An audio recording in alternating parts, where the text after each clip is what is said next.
بسم الله الرحمن الرحيم. الحمد لله الذي هدانا لهذا وما كنا لنهتدي لولا أن هدانا الله. قال تعالى: إن الذين يبايعونك إنما يبايعون الله يد الله فوق أيديهم فمن نكث فإنما ينكث على نفسه ومن أوفى بما عاهد عليه الله فسيؤتيه أجرا عظيما. صدق الله العظیم. تاریخ گواه است که اهل سنت ایران از ابتدای نظام جمهوری اسلامی از تمام حقوق شرعی و قانونی خود محروم بوده و در مظلومیت کامل قرار گرفته است.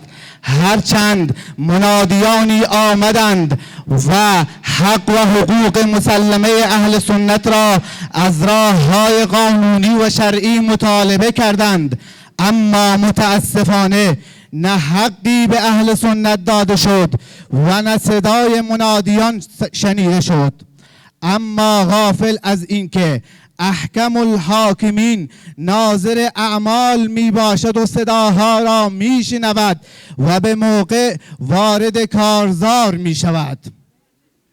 اهل سنت سیستان و بلوچستان در طول حاکمیت جمهوری اسلامی مورد بیمهری ها و بیملایمتی های گوناگون بوده است، اما در سالهای 72 88 و 1401 به صورت ویژه مورد هجمات غیر اسلامی و غیر انسانی قرار گرفته که جوانان زیادی در این سنوات به شهادت رسیدند. علاوه از جوانان، خردسالان، پیرمردان و زنان نیز مورد عنایت گلوله های جنگی قرار گرفتند و جام شهادت را نوشیدند رحمهم الله.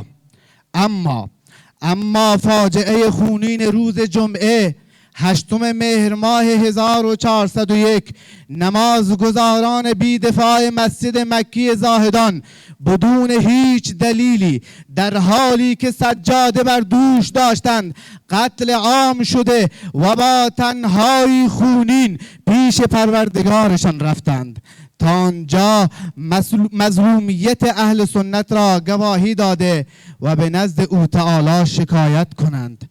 آری امروز ایل بزرگ سادات حسنی بلانوشی همچون گذشتگان خود که از ذکر نام آنان قاصریم جهت همدردی و بیعت با حضرت شیخ الاسلام حفظه الله و آرمانهای بلند ایشان حضور به هم رسانده و اعلام می‌دارند. لطفاً جهت بیعت با حضرت شیخ الاسلام همه دستهای خودتان را بلند بکنید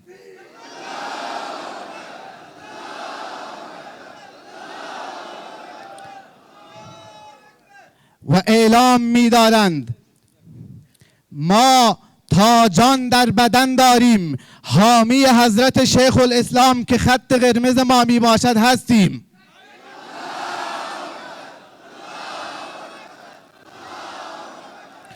و همه بدانند که ما حتی یک وجب از دستورات ایشان تخطی نکرده و نخواهیم کرد.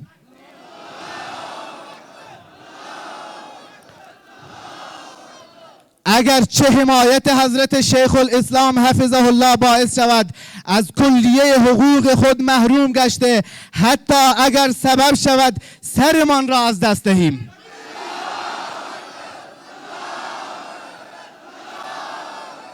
خدایا چنان کن سرانجام کار تو خوشنود باشی و ما رستگار. و السلام علیکم و رحمت الله و برکاته. از طرف سردار حاج حمیدخان گمشاسبی به نمایندگی کلیه سادات بلانوشی حسنی و ریش سفیدان و جوانان ایل بزرگ بلانوشی. و السلام علیکم و رحمت الله.